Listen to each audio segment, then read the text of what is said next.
We are, as the kids say, so back.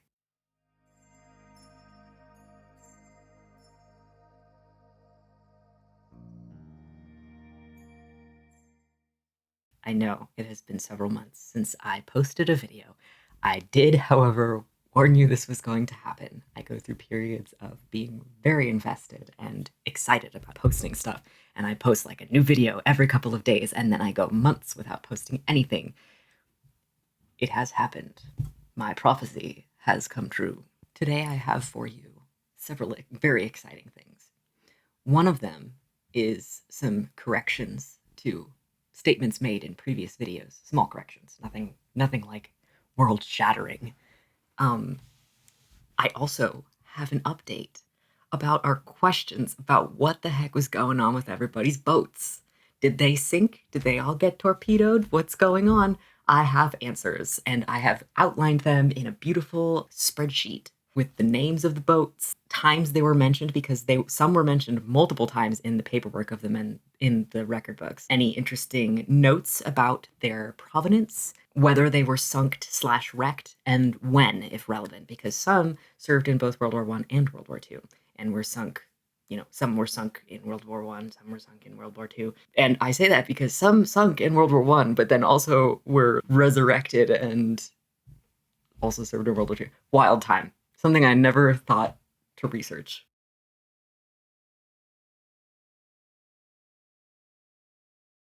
There was a part in one of the last videos where I said that some guy had 17 teeth pulled. I was mistaken.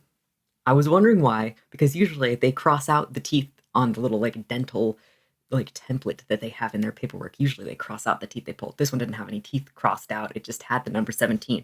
Number 17 was the tooth that the doctor was working on. The 17th tooth in the dead, however they numerically identify the teeth. Also, another correction is Australians had dental paperwork late in the war and on demobilization, so the Canadians were not the only ones with dental paperwork. It's on the first page of the notebook. That's how long ago I posted a video. I feel bad. I started doing the boat tally on paper, the great boat tally, but it became too big for my notebook to handle, so I moved it onto spreadsheets. We have a grand total of 118 boats mentioned in the paperwork of the men in the record books that I study. So let's just dive right in and hopefully not sink. So the ship mentioned most was called the Stad Antwerpen, a Belgium-owned ship. She was initially a transport for Allied troops, though in late August 1914 she evacuated 200 wounded from the Ostend garrison to Dunkirk and Caen. On 7th October 1914, she participated in the evacuation to safety of public officials and refugees before being converted to a hospital ship at Le Havre on 17th October 1914, after which she was sent to Dunkirk to act as a floating hospital. There's a typo. Floating hospital. And she served until almost the end of the war. And she did not sink. She was from the same shipping company as a couple of other ships on this. Really nothing that interesting about her, in my opinion. The second most mentioned ship was the Olympic, which was the sister ship of the Titanic and Britannic. It sank a U-boat by ramming it. So, oh, how the turntables. It was mentioned 7 times. Stad Antwerpen was mentioned 9 times. Third most mentioned was the SS Lapland. It struck a mine in 1917, but it didn't sink. Then we have a tie for there's a tie for this one. Empress of Britain. It sank 2 other ships. Also mentioned 4 times was the Essequibo. It was later sold to the USSR and named Neva, and then after that there is no further info because it was the USSR. The Ivernia. It was captained by the captain of the Lusitania. It did sink. Yeah, he had a bad track record. The St. Denis, also named the Munich. It was originally called Munich, but it was renamed to St. Denis in 1914. But in the paperwork of J.E. Pritchard, it's referred to as the Munich in 1915, so that's kind of mysterious. There's a couple that were mentioned 3 times and several that were mentioned 2 times. Some of them had very interesting backstories, like the Iparanga. There's a Wikipedia article about this one. There's Wikipedia articles about several of them, but this one has an article called the Iparanga Incident. It has an incident associated with it. It was involving the Mexican Revolution. Commissioned to transport arms and munitions to the Mexican federal government under Victoriano Huerta, the United States had placed Mexico under an arms embargo. The Ipiranga tried to enter the harbor at Veracruz to unload on the first day of the U.S. occupation, but was detained by President of the United States Woodrow Wilson to enforce the arms embargo he had placed on Mexico. There was neither a declaration of war on Mexico by the United States nor a formal blockade on its ports. Thus, the detention of the Ipiranga was not legal, and she was released. And it goes on and on. Some of these struck a mine and survived, wrecked and sunk, salvaged and sailed, but it was salvaged and sailed until 1949. That's the Ville de Liege.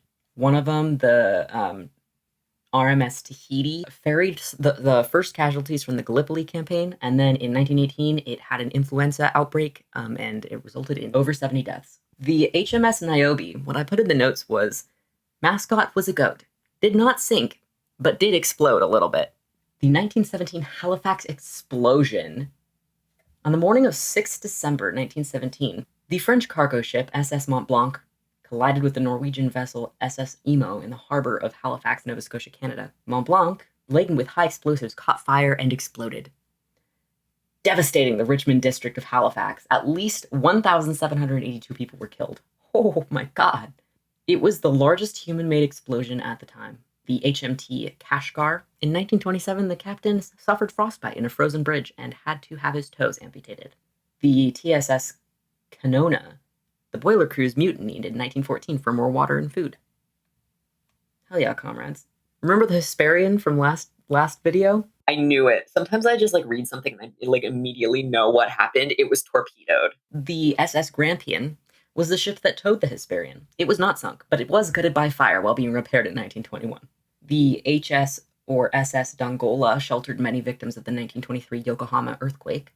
That one also has a big Wikipedia article. The SS Ceramic sank in 1942 with one survivor out of 656 people on board. That's rough. The HS Brighton, before the war, sunk a 5-masted German ship. It also carried Woodrow Wilson and Lloyd George during the war. The HMHS Asturias, not to be confused with our boy Astarion. Pre-war, it served as a passenger and mail ship, but J.R.R. Tolkien was invalided on it during the war in 1916. The SS Arcadian was renamed from the Ortona, but it was torpedoed in 1917 with the loss of 279 lives. So those are the boat updates. So I hope that's interesting for you. I was very interested doing this research because I got to go through everybody's paperwork and find out, because on the casualty paperwork, it will usually list struck off strength, embarked to France per SS whatever, the ship name. And a lot of the times people were not very good at keeping where the soldiers' itinerary was in line. So I had to really scour for these boat names, and it took a long time. That's part of what I've been doing for the past however many months it's been since I posted a new video. Anyway, onward to reading the record books, because that's why we're here. Starting off with Rifleman S.E. Hayes.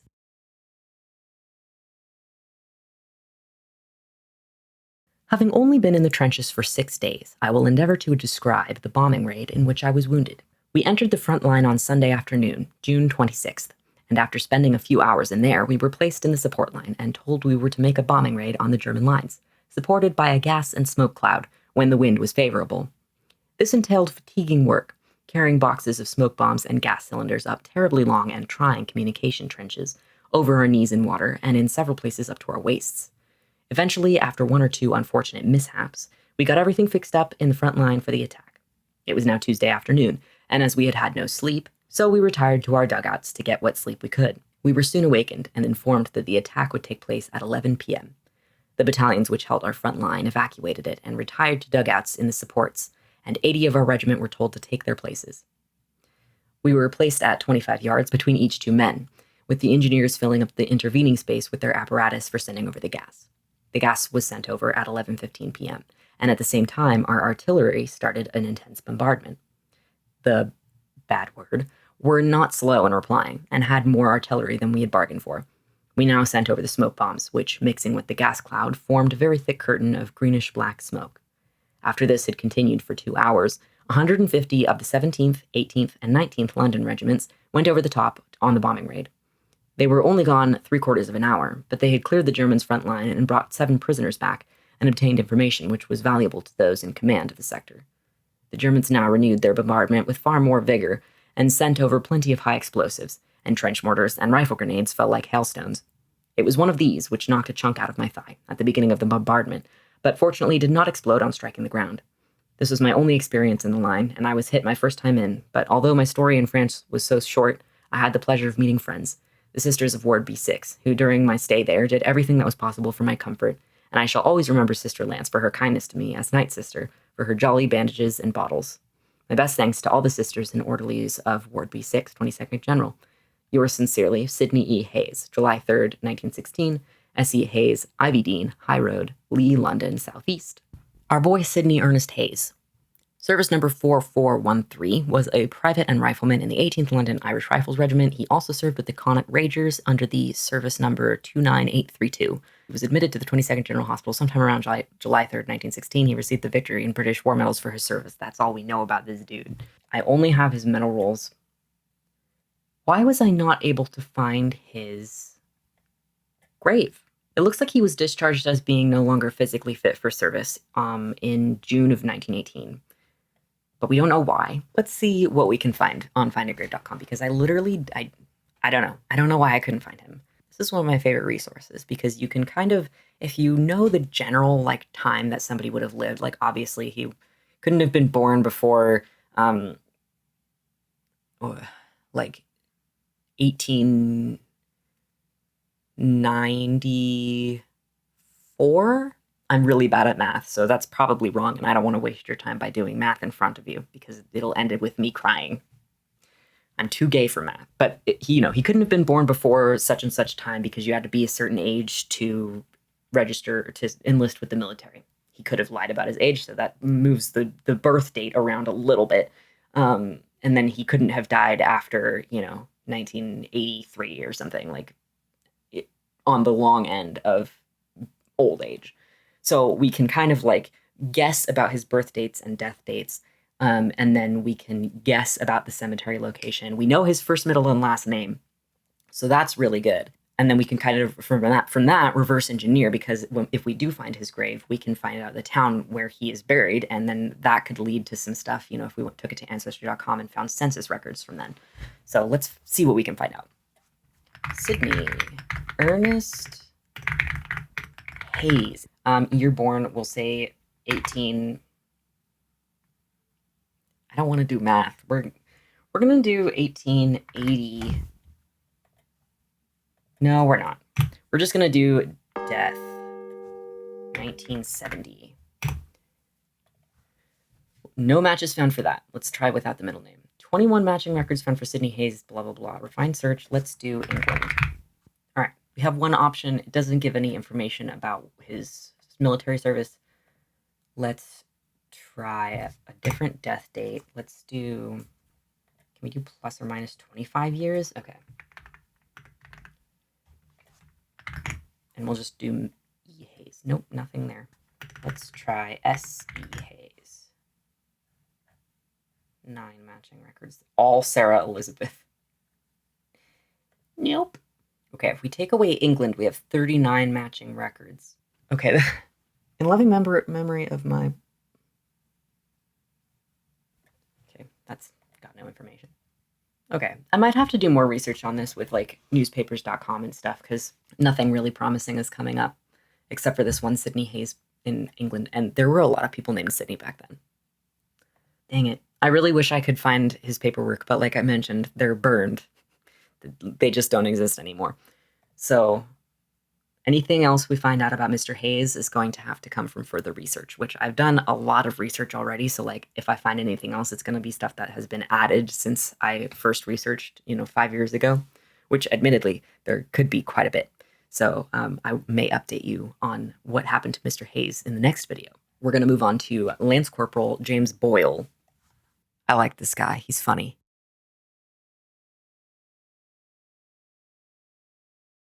Being neither much of a reader, writer, or inclined to anything that is literary, whoever chances to glance over this book and stop at this page, I ask them to remember that this has been quite a task to me, but as I can see no way out of it, I shall endeavor to do my best. Well, being somewhat of a roaming nature, I was in the SA, South Africa, when the war was declared on August 4th, 1914, and in November, I was en route to Britain. After quite an exciting voyage lasting 10 days, we sailed calmly into Blighty, as it is now called, and 2 days later I had taken the King's...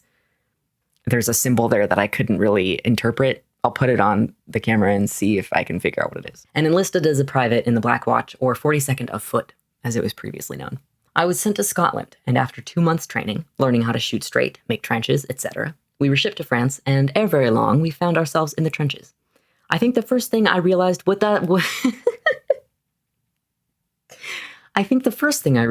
that there was a war on, and that the people opposite killing up all the fuss must be Germans.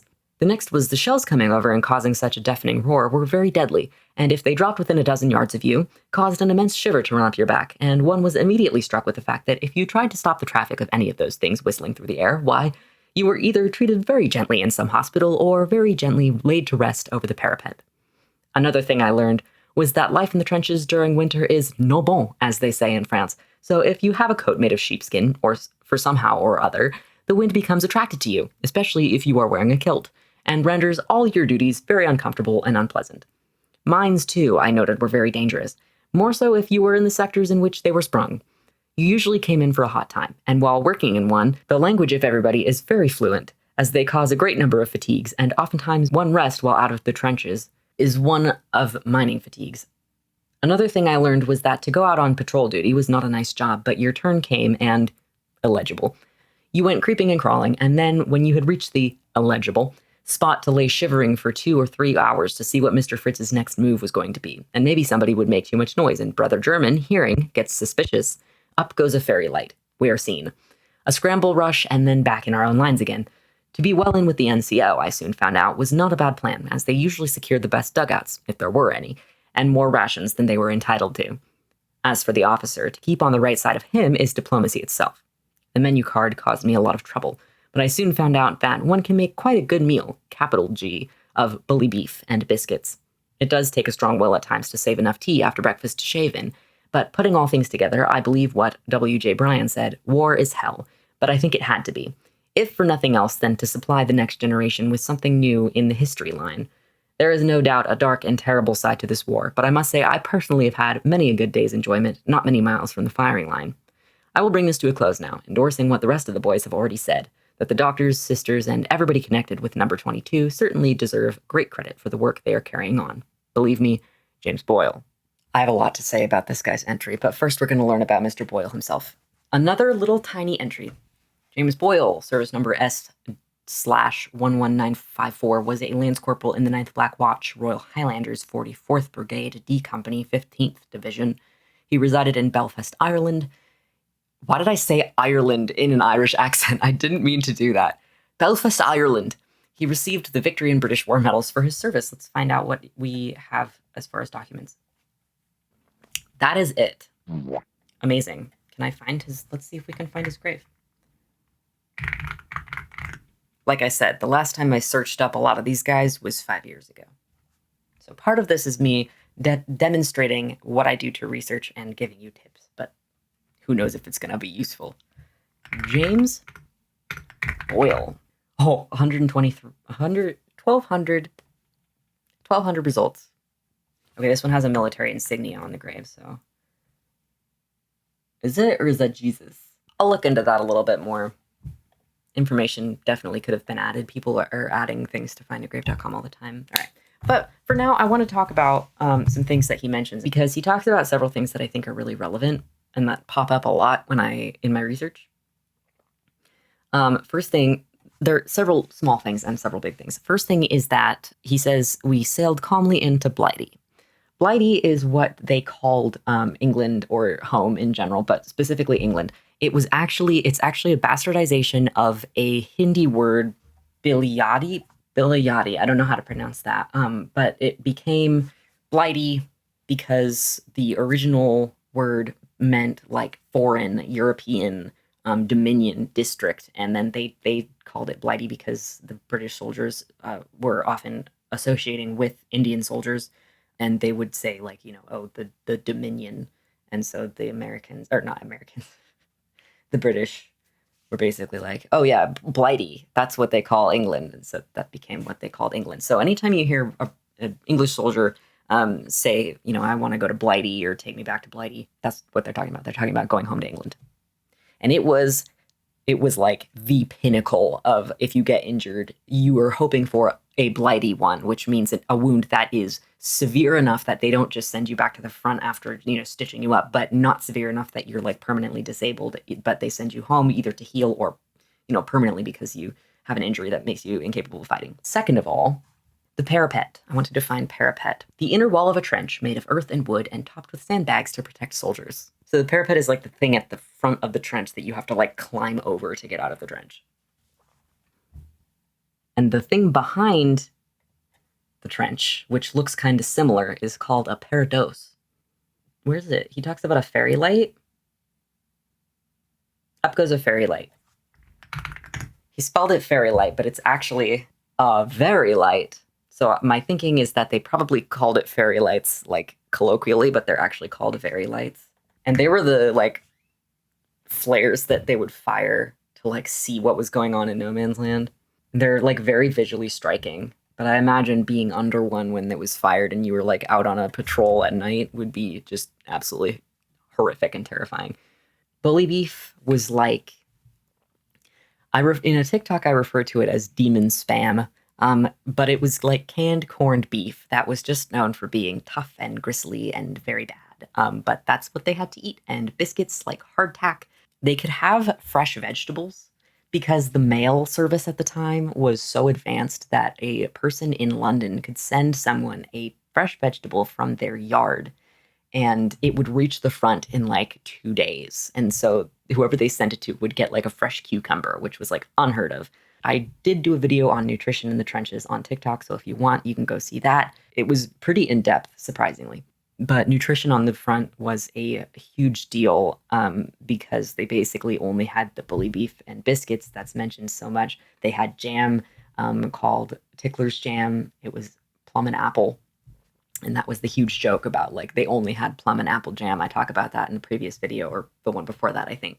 And he mentions saving tea after breakfast to shave in. I talk about tea on my TikTok as well, but tea was such a cultural, like, cornerstone that it's like you can't study World War I without, like, knowing so much more about tea than you would expect to know about tea. They would shave in it. You would get a canteen of water, and a lot of the men would just put tea bags in there and just carry that around and drink that instead of water because the water was brought up in petrol cans.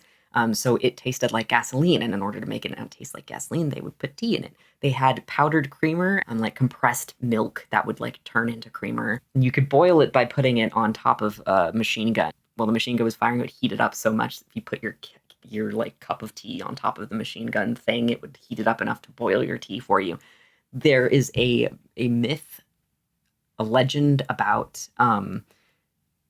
making tea from water-cooled machine guns, like water that was being used to cool a machine gun. But I was reading up on that, and I don't actually know.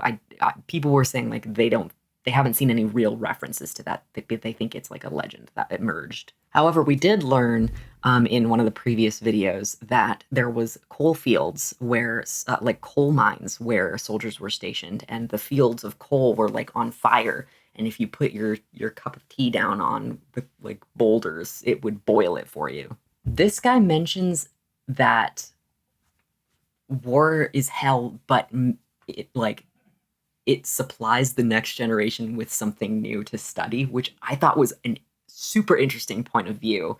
Like, that's just wild to me because I think about that all the time. Like, is some future historian, if humanity lasts this long, in 100 years, are they going to study my YouTube channel and like my TikTok and be like, yeah, this guy he existed and his time period gave us something to study. So like, thanks, man. God, I'm really tired of living through historical events. How about you? And then he also delves into the same standard of, yeah, there's some bad stuff happening with this war, but for the most part, I've had a great time. Like, that is related to chivalry and like how the men were not allowed to say that things were bad. You'll get these absolutely harrowing stories in these entries. Like, my friend's arm was blown off next to me. And then like a sentence later be like, oh yeah, but it's just like it's just like we eat outdoors, we ride horses, we play football all day. Like it's just like a field day, and that was intentional. That's societally enforced masculinity and cheerfulness. Cheerfulness was a huge factor, especially in hospitals. The happy hospital, the myth of the happy hospital, was like pervasive. You could not escape it. If you did not adhere to the happy hospital and like be cheerful and like long suffering and smiling through the pain, you were ostracized. Let me show you. Let me give you a book recommendation. 2 book recommendations, as a matter of fact. First one, more accessible. The War Come Home by Deborah Cohen. It is exactly what it sounds like. It is about the disabled veterans who returned from World War I up to and including 1939. So it shows not only what happened right after they returned, but years and years afterwards as well. And it talks about the various systems and charities that were put in place to care for them if they had mental or physical disabilities, and how the politics surrounding those was just wild, because they, for the most part, there were very, very few like government organizations in order to help facilitate their transition back to civilian life, and to rehabilitate them physically and mentally. Almost no government involvement. The government was like, yeah, we'll pay pensions, but like we're really relying on the goodwill of society to kind of like to like take the initiative on that. And because they weren't regulated by any overreaching government body, any type of oversight, they could basically do whatever they wanted, and they could like enforce these behavioral rules on their patients to basically be like, well, if you don't behave this way, we can't help you, and we will kick you out of our group home, and we will not allow you to meet together. You have to pull yourself up by the bootstraps and self-help. This book is really good, talking about the like how they were expected to behave and present their sicknesses or wounds or mental illness in order to be accepted and viewed as a legitimate patient. This one is much more academic and much more expensive because it's like published by the Oxford Press for academics. It's called The Politics of Wounds, Military Patients and Medical Power in the First World War. This one talks more about this like societal implications, and focuses a lot on gender and how the like interplay of gender roles with nurses and soldiers that were kind of reversed, because the nurses then had power over the soldiers, over their bodies and their routines and like their treatments and stuff like that. But it talks about how the men were expected to be cheerful all the time, and the nurses were expected to be cheerful in the face of seeing so many men in pain every day. And then what like this, I think she uses social currency of wounds as like kind of an analogy, because when soldiers returned, or when they were in hospital and they were able to go around in town and participate in recreational stuff, there was like a social capital to wearing the hospital blues, which I talk about in a previous video, and having sustained a wound or a sickness. It didn't really matter. If you were in the hospital blues, you were desired. Like the women in town would just flock to the hospital. And ostensibly it would be to get war stories, and like, how people are obsessed these days with like true crime. It was kind of like that, where it was like this morbid curiosity of like what happened to them, like to kind of like see the war firsthand. Not really, obviously, because there was this stigma of talking about things and saying like, oh yeah, it was really bad and it traumatized me. You weren't allowed to say that. But these people who came to the hospital to visit wanted that, but they didn't really. They wanted the like sensationalized, watered down version. But then also there was a whole thing about women like seducing wounded soldiers ostensibly to get their pensions, but the pensions weren't even enough to support like one guy. So that was like a whole myth that had no foundation whatsoever. But then the social capital of having been wounded or sustained an injury or a sickness in service of your country. So at the same time that there was kind of this like, wow, you are like a real soldier. You sustained a wound for your country, and you persevered and you healed, and now you're just like everyone else and whatever. kind of butted up against the like, well, they're wounded, we need to take care of them, but we're going to enforce these rules, and if you can't follow them, then you aren't a legitimate patient. Also, the programs that were put in place, whether by governments or by like charity organizations, were a lot of the time not in the soldiers' best interests, or came from a very like well-meaning maybe, but like poorly executed strategy. Like two things that come to mind are prosthetics and like poppy factories. In modern times, we hear a lot about the like bionic amputee, where they have these like really high tech arms that they can control with their minds and like pick things up. And there's like all these like really high tech videos with like drum and bass music in the background of like the new cyber arm, like commercials. And it'll show an amputee wearing them and getting fitted with it and being like, this is going to change their life.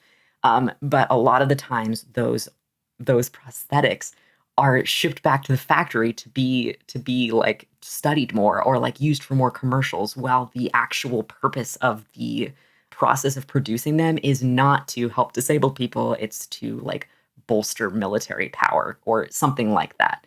That same kind of mindset was prominent and perhaps even begun after World War I, when there were so many amputees coming back from the front lines that prostheses were, gifted or sponsored and advertised as being like life changing. Like they can go back to their normal life.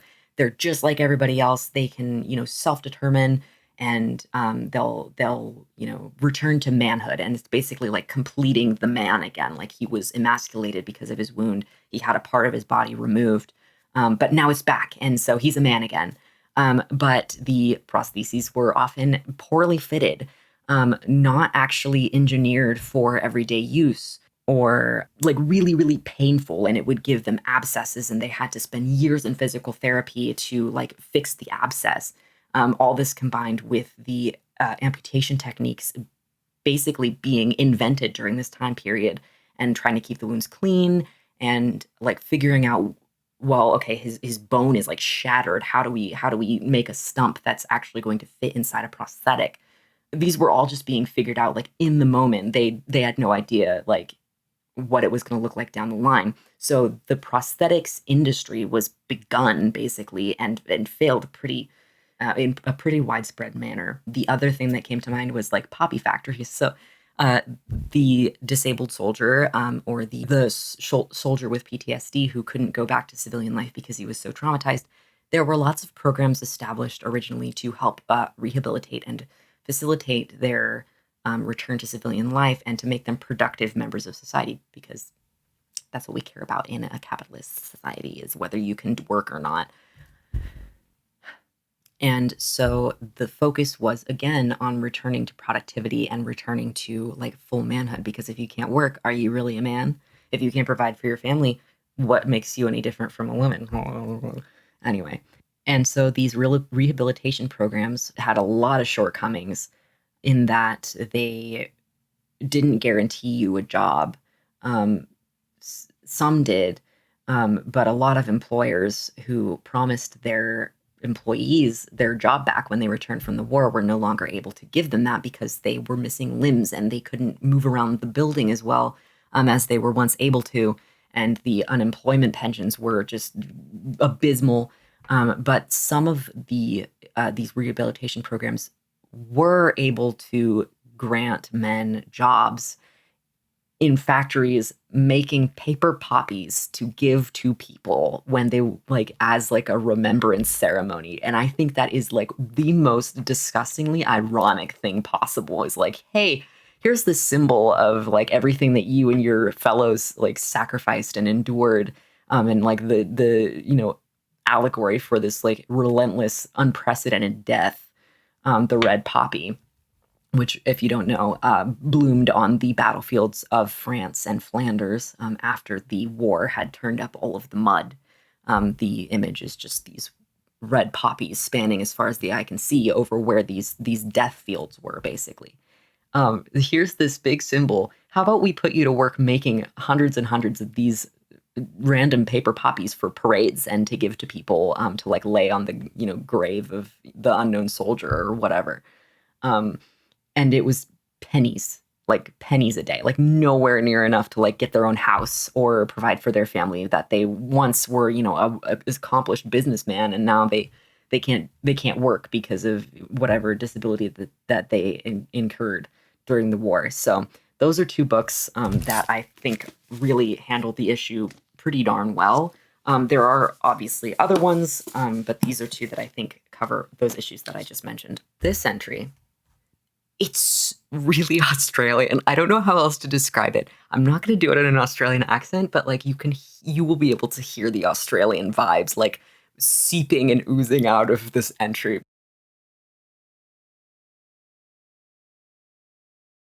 Bluey Hero, Wooloo Mooloo Sydney Side Dinkum. Before the war, Bluey frequented the Loo and Rock Bar. Sparring and two-up were his occupations. At times he led the push into action against the strong arm of the law, using jibbos as artillery and the good old beer bottle to drive the attack home. These engagements sometimes led to Bluey being before the beak, and Bluey cooling off in the pico for various terms. I assume that means that he was in jail. Like he got in bar fights and went to jail. Bluey, having got into much more serious trouble and being wanted badly, faded away to another state. Then a strong sense of duty overcame Blue, and he decided to join on for king and country. Bluey, leaving with the Dinghams, was in time to see service in a famous street battle in Egypt. Then on Anzac, and later at Pozières in France, Bluey carried himself with glory, twice mentioned in dispatches, having mopped up a large supply of enemy beer and other brave deeds. During a counterattack at Pozières, Bluey got mauled some and woke to find himself looked after by a couple of delightful Canadian sisters in Ward A9. He was soon fixed up sufficiently to have that word blighty, it means I don't know what, put on his ticket. Can't describe Bluey's doings when he got to this blighty place, but that he was decorated by the king and is now cooling off in the presence of a certain duchess is well known. And Bluey, who before the war generally dossed in the Domain wrapped in Truth or some other warm newspaper, is ably keeping up his end under fire just as he did at the front. Parentheses, there are heaps of Blueys in the AIF. From 1033 E.T. Turnbull, Private, 18th Battalion AIF, with apologies as I ain't no arrow, which could be Euro, like European, or arrow, maybe like erudite, but I don't know that he would know that word. Sorry, it's the same day. I just had to change my shirt because it's like a million billion degrees in this room. So, anyway. So, Mr. Turnbull was a private, 18th Australian Infantry, 5th Brigade, C Company, 2nd Division. He listed his address as Thirl, Illawarra Line, New South Wales, Australia. His next of kin was his father George at the same address. He listed his occupation as farmhand upon his admittance to the 22nd General Hospital on August 5th, 1916, for mild gunshot wounds to the mouth and neck. More of our maxillofacial guys. He was 35 years of age. Again, so old. That would have been considered an old man. He received the 1914-15 Star, Victory, and British War Medals for his service. It appears that he passed away on November 14th, 1959, and is buried at Warrenora Memorial Park in Sutherland Shire, New South Wales, Australia. Yeah, I just took a look at his service paperwork, and there's nothing really elucidating or like special that I need to talk about in there, so let's move on to the next entry. And for this one, I do need to give a content warning. Unfortunately, there is an inclusion of the N-word in this entry, and I'm not going to read that word, obviously. But I do want to make you aware that it exists, because back then, it was just not the same. Doesn't make it okay. It's not an excuse. I'm not saying, like, oh, it was a different time. I'm just saying, like, it does show up. And in your historical study practice and pedagogy, it will come up, and you got to be prepared to study it with an eye that takes into account social and cultural input as well as modern knowledge and awareness. 59456 LCH, wait. I think LC stands for Lance Corporal.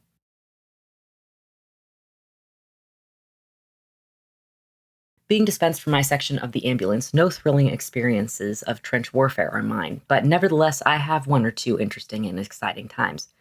Everybody being so very busy a few weeks back in the Avalui and Alhuil sector of the line, I went up with a party of RAMC men to construct a dugout just in the rear of our second-line trenches.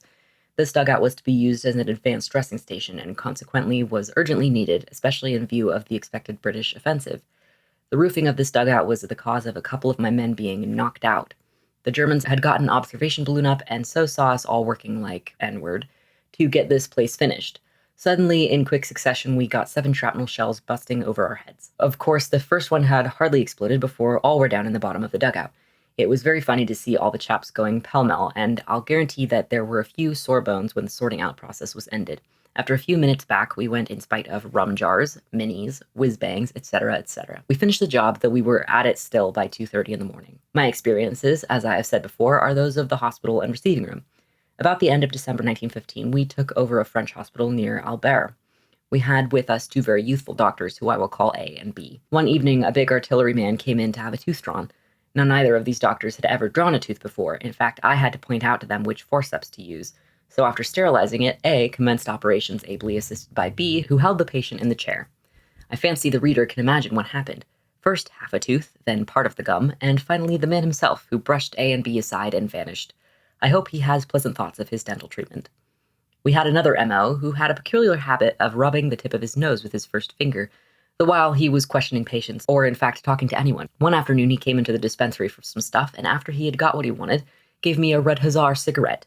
I forgave him, for he was smoking them himself. On another occasion, the whole ambulance was packed away. In a tremendous barn, bunk above bunk, 7 tiers of them, the most interesting proceeding of the day was going to bed. Try to imagine, getting the kip straight, blankets unrolled, etc., all in a space of about 2 feet high. We treat it all as a huge joke, though, but we think a great deal of our cozy beds at home. Well, on another occasion, the castor oil froze, so we broke the bottle, cut the oil into pieces, and melted it again as we required it. The theater men, though, thought themselves the elect and would come into the dispensary and issue their commands. One would come rushing in, "A leg splint, too sweet." Then didn't he just get sat upon? What sort of splint? Page, Thomas's, blanks, iron splint with footrest, Liston's, back leg splint with or without footrest, for the right leg or the left leg, etc. I would ask, and then send him to find out.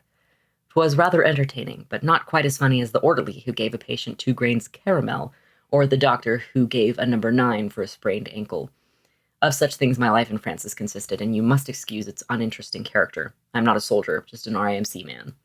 I conclude now wishing the best of luck to Sister Lance and thanking her for her many kindnesses to me, from H. Waite, B.Sc., Bachelor's of Science. So this guy had a Bachelor's of Science, which is surprising. Like the vast majority of the men in here had not gone to college. They probably had not even gone to high school. There's a lot of interesting stuff in here pertaining to the RAMC, the Royal Army Medical Corps, and the stuff that they would deal with. One thing, obviously, we talked about dental treatment in previous videos and how that was sorely lacking. Obviously, we can see a real-world example here of doctors who just had no idea what they were doing because they had not studied dental treatment, and dentists were not employed by the British Army until later on.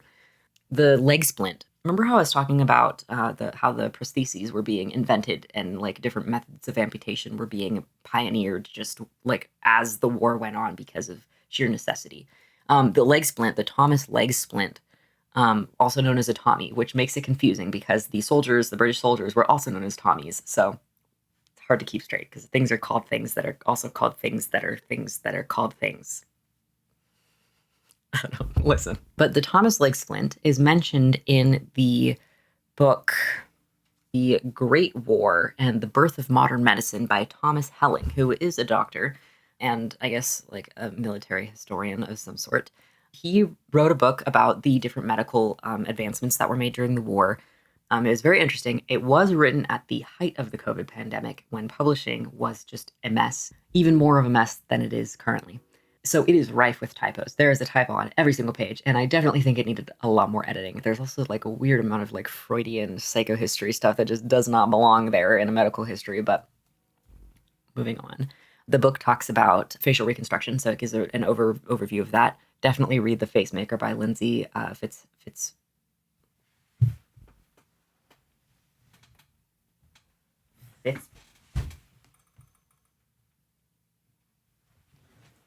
Fitzharris. Had to look. I was like, Fitzpatrick? Fitzwilliam? Fitzharris.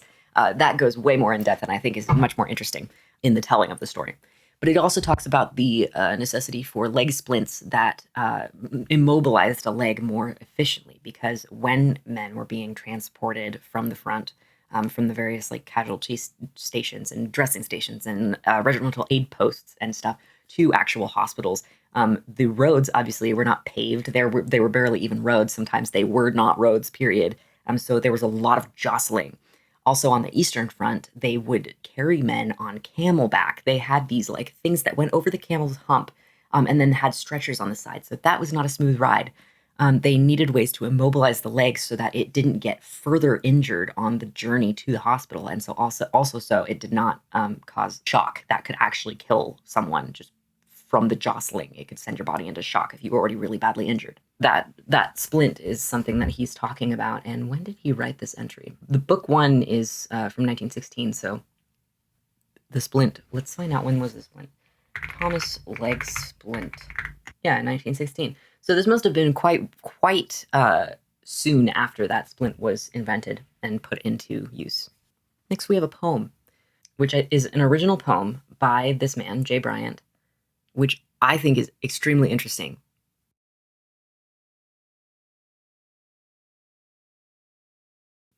We are conscientious objectors. We belong to a coward's corps.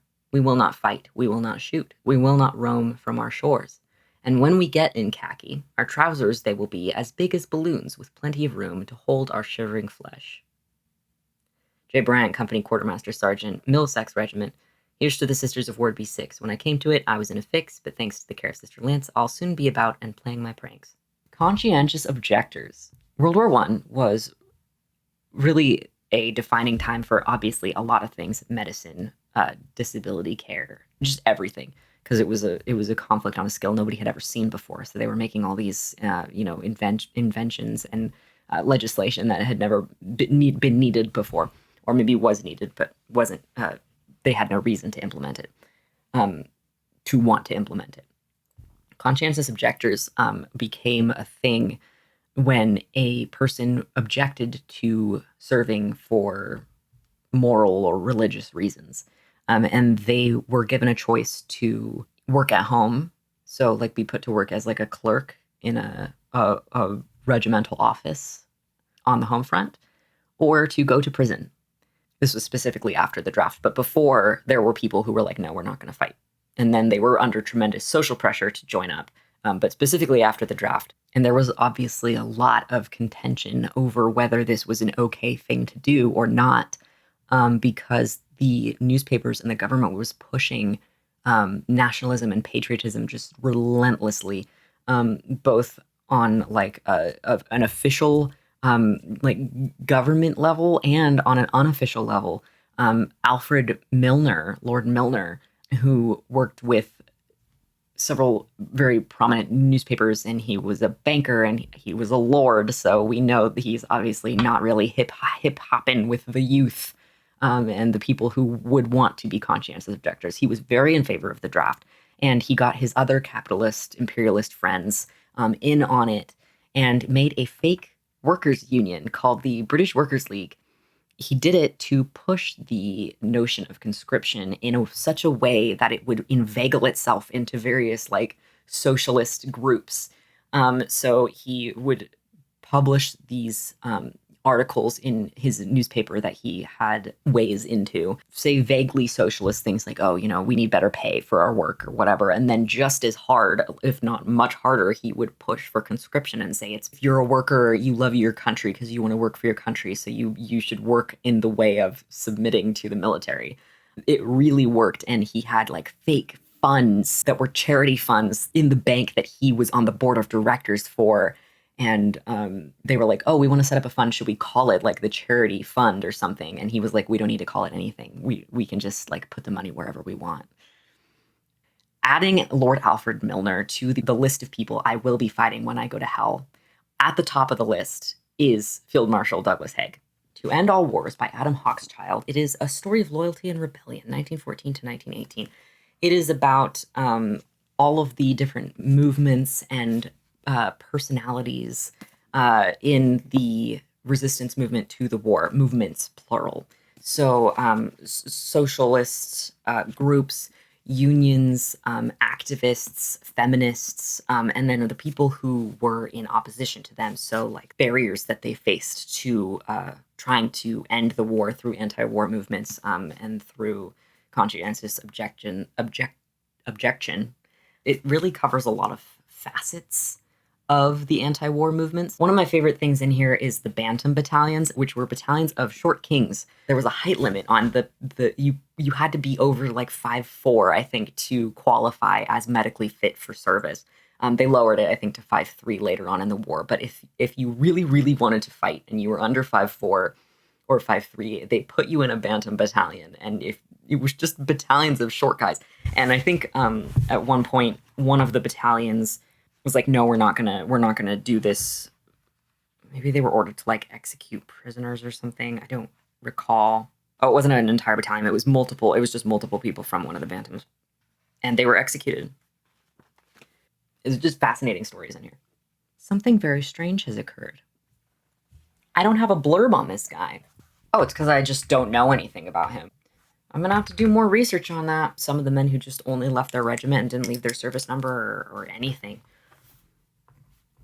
But it's really hard to find, unless they have a super unique last name, which this guy doesn't, because there can be multiple people, if not dozens of people, with the same name in a battalion, because battalions actually included a lot of men, and then the different, like the divisions, and then the brigades, and then the, whatever. There were like hundreds of men in a battalion, so if you had a really common name, you could be one of dozens. Finally, since we've done several longer entries, I want to give you an update on Fonpon. Our boy, William Thompson, I did do more research after I finally identified him and found his paperwork and stuff. I went through and I went to Ancestry.com and I found out some things about him. So he lived in several different places in Montreal. His paperwork is a little bit confusing because some of his paperwork says he was 36, which would have been an old man. Some of it says 20.